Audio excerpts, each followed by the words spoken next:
Kalau kita bicara soal poligami, pernah kebayang nggak sih ternyata ada loh semacam buku panduan ya? Nah, kali ini kita akan bedah isinya buku 5 Langkah Sukses Poligami karya Nor Kandir. Kita lihat bareng-bareng seperti apa sih strategi yang ditawarkan di dalamnya. Oke, kita mulai ya. Penting banget buat dicatat apa yang kita bahas ini adalah rangkuman dari kerangka yang disajikan di buku itu. Jadi, kita akan lihat secara objektif, murni dari sudut pandang dan metodologi si penulisnya. Wow, buku ini langsung dibuka dengan kalimat yang jujur aja, dalam banget. Nambah istri itu bukan kayak nambah mobil di garasi. Ini langsung mengubah narasi ya, dari yang mungkin dipandang sebagai keinginan, jadi sebuah amanah. Sebuah tanggung jawab spiritual yang berat, yang katanya bakal ditanya detail di akhirat nanti. Nah, ini fondasi dari semua langkah yang akan kita bahas.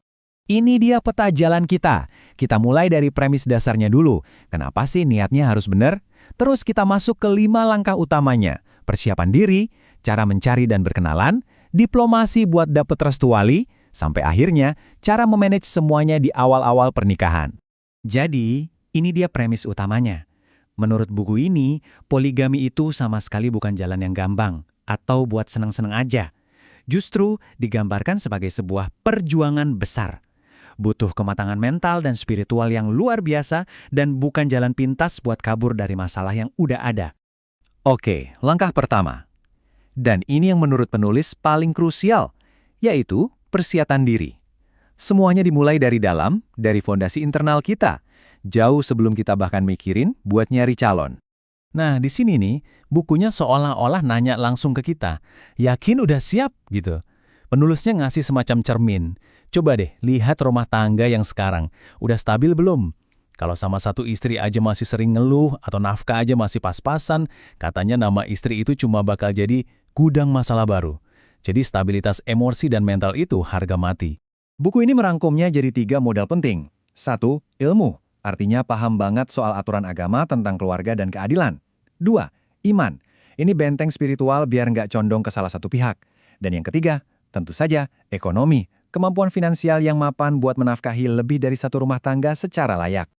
Oke, anggaplah fondasi internal tadi udah kokoh. Baru deh buku ini masuk ke langkah yang lebih praktis. Pencarian. Gimana caranya?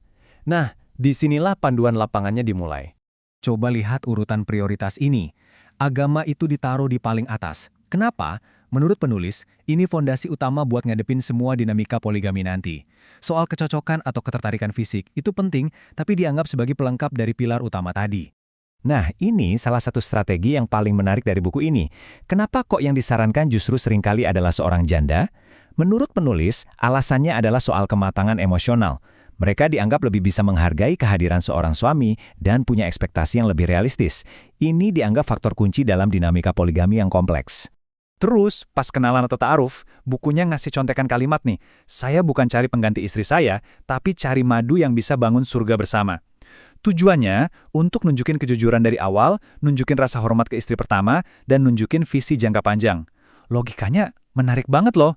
Menurut buku ini, wanita yang baik justru bakal ngerasa lebih aman kalau lihat si calon suami ini sangat memuliakan istri pertamanya. Sekarang, kita masuk ke rintangan yang seringkali paling berat, dapat restu dari wali atau orang tua si perempuan. Buku ini sama sekali nggak nganggep ini enteng, malah digambarin kayak sebuah misi diplomasi yang butuh strategi matang. Kunci dari langkah ini, kata penulisnya, adalah empati. Kita harus paham kalau seorang ayah itu pasti punya insting melindungi anaknya. Jadi tugas kita bukan berdebat pakai dalil, tapi jadi obat dari rasa khawatirnya. Kita harus bisa buktiin kalau kita datang buat melindungi, bukan nambahin masalah. Jadi gimana strateginya?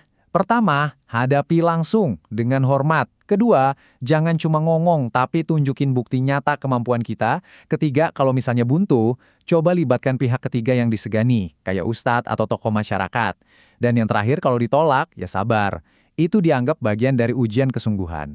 Nah, kita sampai di babak terakhir. Setelah akad nikah selesai, perjuangan yang sesungguhnya baru dimulai.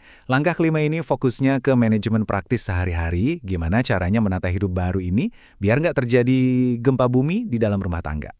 Di sini ada satu istilah penting banget yang ditekankan di buku ini, kosm. Ini tuh intinya kewajiban suami buat bagi jatah waktu dan nginap secara adil di antara para istri. Adil, ya. Ini katanya pilar keadilan yang nggak bisa ditawar-tawar. Jadi, begitu masa-masa awal pernikahan selesai, ya wajib balik ke jadwal giliran yang udah disepakati. Justru keteraturan jadwal inilah yang jadi kunci ketenangan.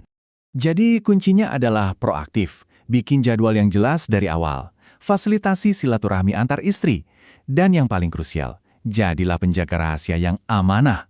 Buku ini negasin banget, jangan pernah bawa masalah dari rumah yang satu ke rumah yang lain, karena katanya itulah pemicu utama dari api cemburu. Dan sebagai penutup, buku ini ngasih peringatan terakhir pakai hadis yang sangat-sangat serius ini. Ini jadi pengingat soal konsekuensi tertinggi dari ketidakadilan. Bahwa ujung dari semua ini adalah pertanggungjawaban kita di hadapan Tuhan. Jadi, begitulah peta jalan yang ditawarkan oleh buku Nor Kandir. Pada akhirnya, kita semua ditinggalkan dengan satu pertanyaan mendasar. Apakah ini sebuah jalan untuk memperluas ibadah, atau justru sebuah ujian keadilan yang teramat sangat berat? Menurut buku ini, jawabannya ada pada niat dan kesiapan masing-masing orang.